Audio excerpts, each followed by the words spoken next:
12 তারিখ দেশে নির্বাচিত নির্বাচন হবে।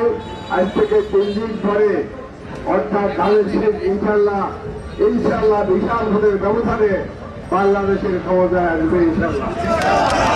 আসার পরে আমাদের সরকার আমাদের দল সিদ্ধান্ত নিয়েছেন এদেশের উন্নয়ন এবং মানুষের ভাগ্য পরিবর্তন ছাড়া অন্য কোনো ব্যক্তির ভাগ্য পরিবর্তন করা হবে না, কোনো অবস্থাতেই না।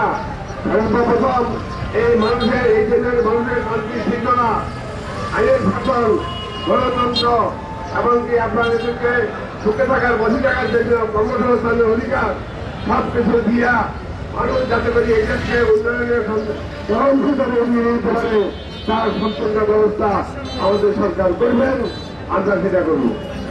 কিন্তু তার সাথে সাথে আরেকটা কথা উপর থেকে নির্দেশ দেওয়া হয়েছে, আমরা যখন ক্ষমতায় যাবো, ক্ষমতায় গেলে কিছু লোক কিন্তু গুন্ডাবাটা হয়ে যায়, তারা গাড়ি শুরু করে, চোর গুন্ডামি শুরু করে।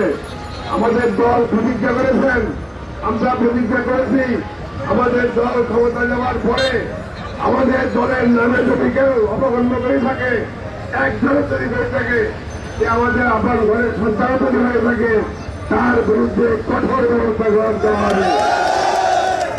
আর কোন অবস্থানে বাংলাদেশে দুর্নীতি করতে দেওয়া হবে না।